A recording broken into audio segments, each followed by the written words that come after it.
sharing durian ASEAN.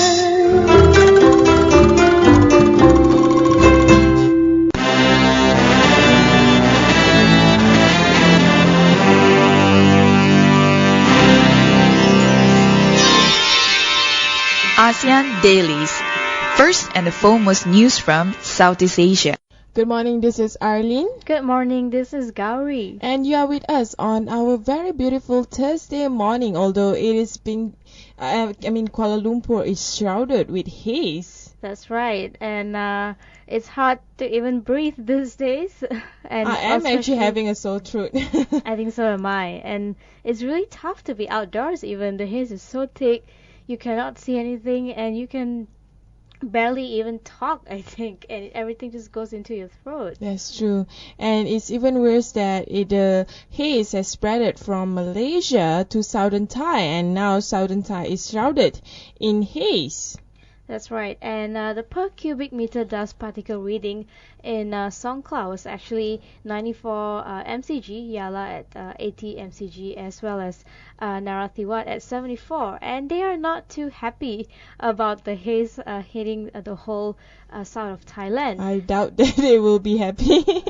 And according to their Fishery Association president, they also said that trawlers had to be careful as the smog affected visibility, especially at night. And I think a lot of fishermen in that area are finding it hard to go out as well and carry out their daily activities where they are supposed to fish and come back and sell whatever they have. So what we are seeing right now is definitely haze spreading not just in Kuala Lumpur and Singapore, but and also Indonesia, but the whole region almost.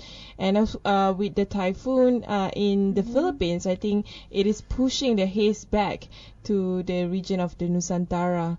So I think a lot of Malaysians and Singaporeans and Indonesian, we probably need to endure the haze for a couple of months. That's right. And some people are even predicting that it can last up to January 2016. Oh my. But hopefully with the coming monsoon season, when it starts to rain, it won't be so bad anymore. So I hope so. Our fingers crossed. So talking about haze, companies will benefit if haze problem declared national disaster. This is according to the Indonesian minister. I think we spoke about this in Durian ASEAN as well, that we found out when we were doing our afterthoughts video that Indonesia has yet to declare it as a national disaster. And the annual haze problem in Indonesia is about injustice.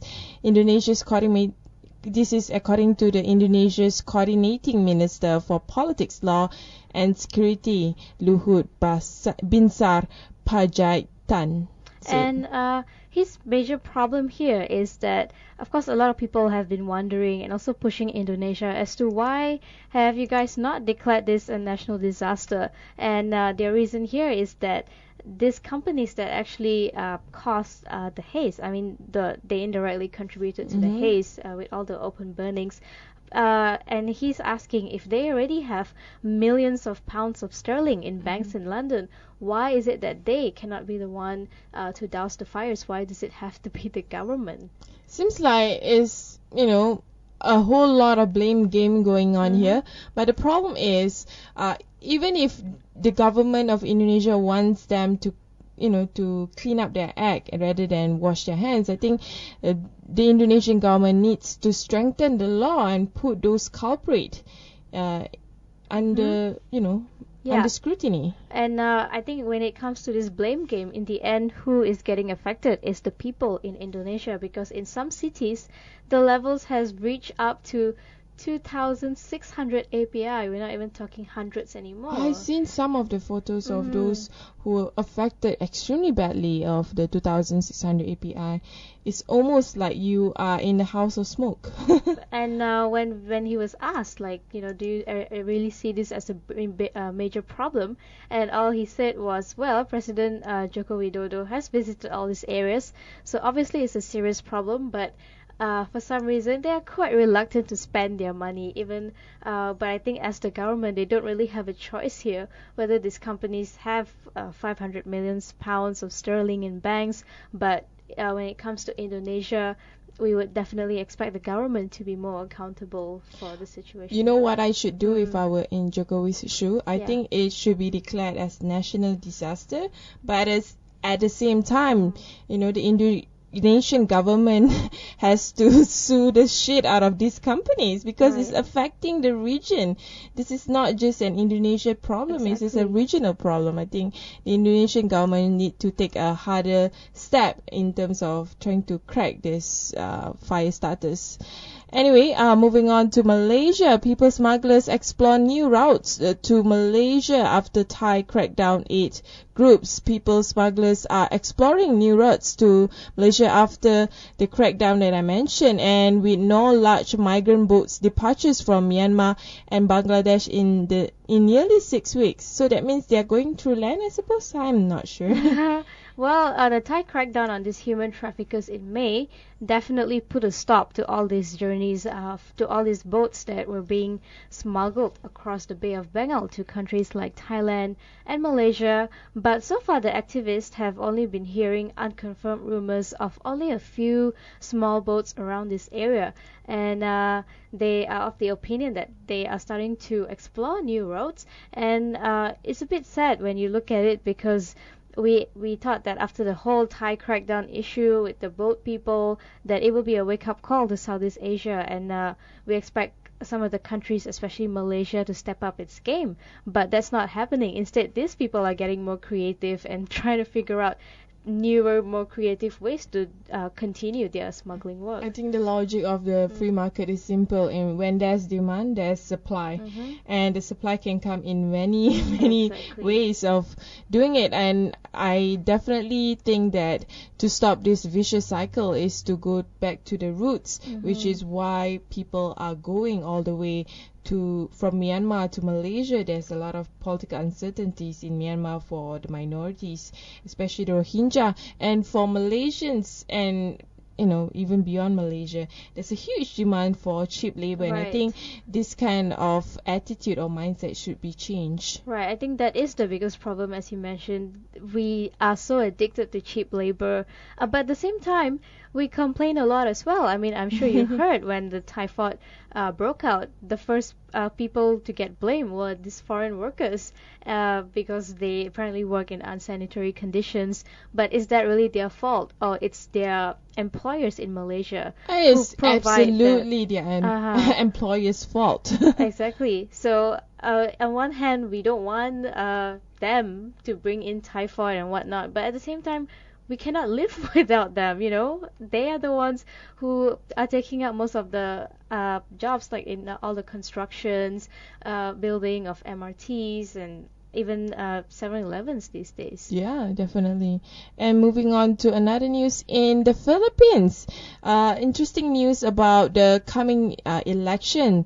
So Comelec, or Commission on Elections, summons Grace Poe over citizenship case. I think this has been running up for quite some time about Grace Poe's status, Exactly. whether she's an American or a Filipino. That's right. But I think there's actually been some petition to actually disqualify her, or Wow. at least to bring her in for a hearing, because this particular group is of the opinion that she sort of faked her information when she filed for a candidature. And this material misrepresentation offense is that Grace Poe claimed that she was a natural-born Filipino citizen and had complied with 2-year residency requirement for the senatorial candidates. And they feel like, she still very much belongs to the USA instead of Philippines. But I think if you really look at the bigger picture here, she is the more popular candidate compared to other candidates. In fact, she's the most popular. She is the front runner at the moment. And I think attempts to disqualify her is something that would happen. I would imagine it would happen because when you have such a strong opponent who is so popular among the people in the Philippines, of course, for the second best and for those who want to outdo her would use things like birth certificate for an argument. And it's the easiest way to get to her as well because of the whole dual citizenship problem, which has been quite the issue from the start as well. And like you mentioned, she is the front runner at the moment. She has the highest ratings and she's very popular among most of the Filipinos, and it's one of the ways for her opponents to actually try to sort of sabotage the whole thing. Yeah, absolutely. Anyway, we'll take one short break. When we return, we'll discuss on the economic side of Southeast Asia.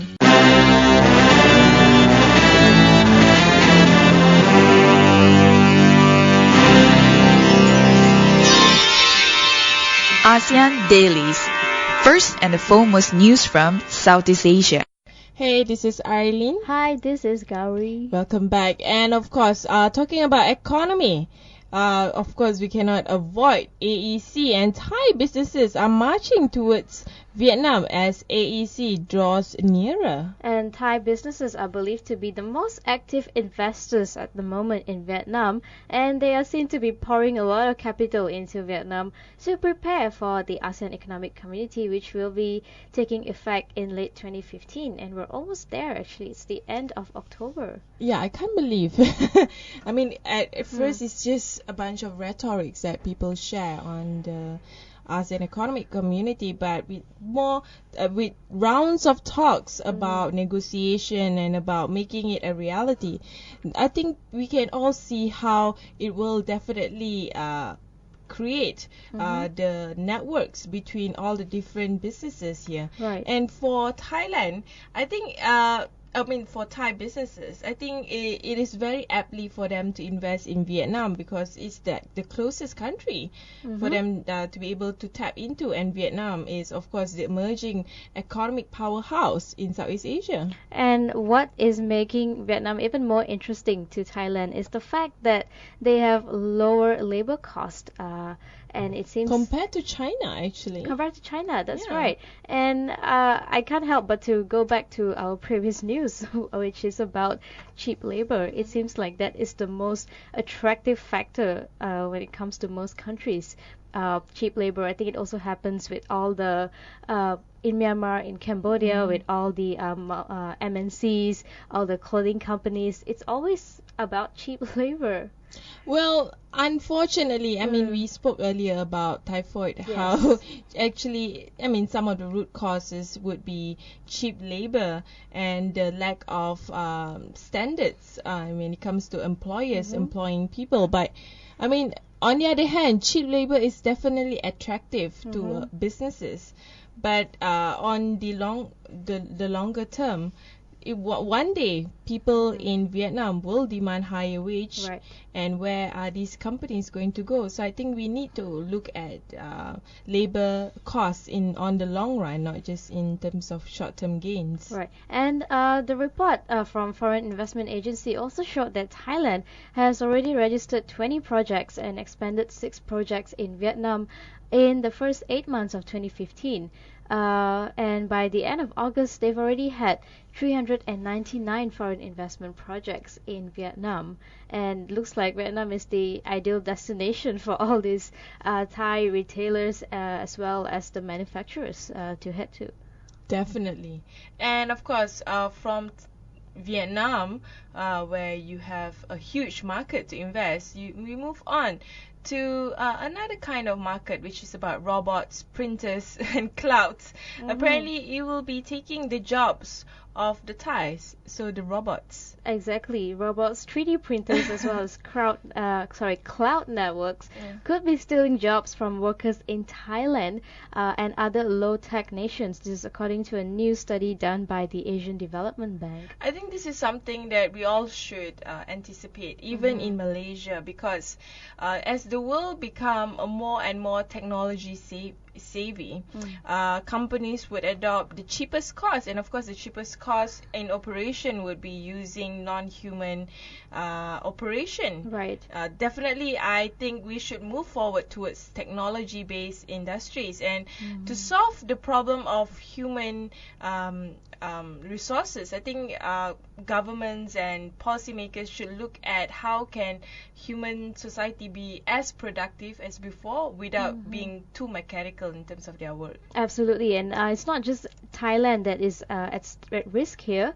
Also, 21% of labor force in Indonesia, 20% in the Philippines are all at high risk of disappearing because of technology advancement and how technology can easily displace workers, as you were mentioning earlier. Because for people earning temporary wages or informally self-employment, the estimates would be 2 or 3 times higher than actually having a robot to do the job. And I think it's very important, not only for this particular countries that's mentioned here, but for all the countries in Southeast Asia to look at how they can advance in terms of technology, because at the end of the day, with technology advancement, it definitely makes the job easier, and it makes you sort of disposable if you don't have other skills to contribute. That's true. And according to the report as well, that economies that invest in providing high quality education will likely to be the least affected by disruptive innovations and will be better placed to exploit them. So there you go. Maybe we should invest in high quality education. That's right. But it's kind of vague here, like what is a high quality education. And I think based on the Emerging Leaders Conference that we attended in Philippines last week, a lot of them stressed on moving beyond just academic achievements and how to sort of have a very diverse skills, so it makes you more employable, and the whole idea of redefining and breaking away from the usual stereotypes. And in this case, it's no longer about just getting a degree and getting a job. It's much more than that, or otherwise some robot could just sweep in and do what you're doing. That's true. Anyway, we'll take another short break. When we return, we'll talk about the arts and culture in Southeast Asia.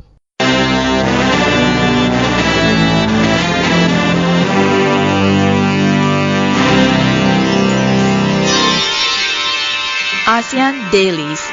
First and the foremost news from Southeast Asia. Welcome back. This is Arlene. Welcome back. This is Gowri. And of course, on our arts and culture side, you know that Singapore church leaders, one of them actually convicted of fraud in pop music ventures. Exactly. Actually 6 of six them. of them, 6 religious leaders from Singapore, the City House Church, where they used 36 million to turn the pastor's glamorous wife into a global pop star, and they were convicted of fraud just yesterday. Wow. And it was quite a buzz all over Twitter, actually. The City House Church and the 6 leaders who were convicted. And I don't know what to say, actually, for them to actually use the church funds to try and turn his wife into a pop star. And apparently she's also been in a music video with rapper Wyclef Jean. And So, wow. I mean, looking at this, I didn't know in Singapore, religion has become also a form of pop culture. exactly. Or pop culture has become a form of religion. And Either it's way. being used in a church as well. And this 2-year trial actually that captivated Singapore with tales of lavish spending, financial deceit. Pastor, his name is Kong Hee, and his 5 other aides were found guilty of diverting 24 million Sing dollars to finance his wife's music career. And the 6 were also found guilty for misappropriating another 26 million from the church to cover their tracks. So first is 24 million to make the mistake, and then it's another 26 million to cover up for it. Wow. And on the other hand, I mean, so much about fraud, and Singapore here in KL, things are, even though it's hazy here, but things are getting a bit more, I would say, terminating. No, that didn't work. But of course, we have the Terminator himself, who is here on a very short trip. I think he was on a 48-hour tour of Kuala Lumpur, and he'll be here today for a speech at the Global Transformation Forum. Yeah, and Arnold Schwarzenegger, of course, he's famous as with the phrase "I'll be back," and he actually said during the Global Transformation Forum, he said that "I'll be back, Kuala Lumpur." Exactly, because he's not spending a lot of time here due to his short trip. But we're definitely very excited to see the Terminator speaking live. I would be really You're a big fan, right? Oh, I'm a huge fan of the Arnold Schwarzenegger, and of course, when it comes to killing, it's not just in Terminator movies, but also in I won't say killing, but brutal scene. But I mean, of course, to us it's brutal, but to people in Thailand, for their vegetarian festival, it's just part of their culture, Right. to pierce their faces with swords. I mean, I've seen people piercing all sorts of things into their faces. I mean, growing up, going to Thaipusam every year, This but is like swords is like one level Yeah. above your innocent Thaipusam Gowri in Penang. this is a whole different level altogether. I mean, you look at the sizes of the swords. I mean, probably bigger than my arms. And all these images have actually emerged on social media as well, where the Thailand attendees pierce their faces with all these sharp objects. But the ritual, which is considered a 9-day tradition, has very little to do with food. Actually, it's more to do with the body itself, on how you can sort of abstain from meat, and how much pain you're willing to go through in order to achieve that goal that you've set. And apparently, the festival is observed in other Southeast Asian countries such as Malaysia, Singapore, and Myanmar, but I never seen it in Malaysia. Maybe I'm being culturally blind see it here. in the form of Thaipusam. I don't know. But they also have other ceremonies, not just piercing their faces with swords, but they also have fire walking and other acts of self-mortification. And these spectacular scenes actually attract thousands of tourists each year to Thailand. Wow, So amazing. well, nothing for them to lose, I guess. But I mean, I was looking at some of the photos especially in this website called Huffington Post. They actually have an extensive coverage on the vegetarian festival. I couldn't bear to even scroll down after seeing the first photo. It's kind of gruesome. But it is. But I mean, that's from an outsider's point of view. But from those who are practicing it, it could be like, it's like normal. I've done this like 10 times. So what? It's important for me in order to achieve my goal, and I'm willing to do whatever. Yeah. We should definitely check it out sometime. Yeah, we should. Are you going to do it, Gowri? No, as in just go and watch. I'm not going to do this. Anyway, before we end this show, I'm just going to leave you with a piece of news about Asia. Do you know that the demand for bread and pastries is getting higher? And in this case, wheat is has become like probably the main staple for Asians now. That's interesting. So it seems that a lot of Asians are losing their appetite for rice. And they are favoring wheat, like you mentioned, and it's a trend that is nowhere more pronounced than South Korea, where bread and pastries have become a new staple. And you see this from working mothers who find toast more convenient to prepare. No wonder I see Grace prefer bread than rice. Definitely. Grace, are you listening? Yes, I'm sure she is, and she's cussing us right now. And a lot of city dwellers as well are flocking to all these new eateries for some baguettes. And South Korea is actually at the forefront of this Asia-wide trend that has seen wheat demand climb since 2008. I'm not sure if this is catching on in Malaysia, but we definitely do see a lot of bakeries sprouting here and there. Oh yeah, and I love bakeries, to be honest. I think in Malaysia you can see like people are starting to opt for wheat-based products rather than rice-based, and especially a lot of young working women that I know, they see rice as the evil twin. Yeah, they would rather go for wheat. Evil thing that makes you fat, which is is why a lot of women, as like you mentioned, a lot of young people in general as well, they tend to favor pastries now and bread as opposed to the traditional rice. And because of that, the wheat imports has been up for 40 million tons annually for the past 5 years, or 25% of the world's imports goes to Asia. You know what this means, Arlene? What? There will be no more nasi lemak in the future. There will be wheat. There will be roti lemak, I would say. Probably.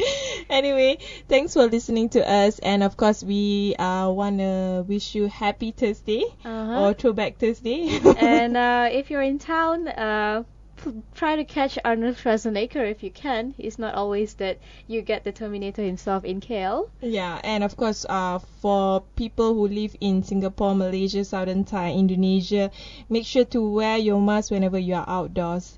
Thank you. Thank you, and don't forget to follow us on Facebook, Twitter, Instagram, YouTube, and download our Durian ASEAN app on your mobile phones.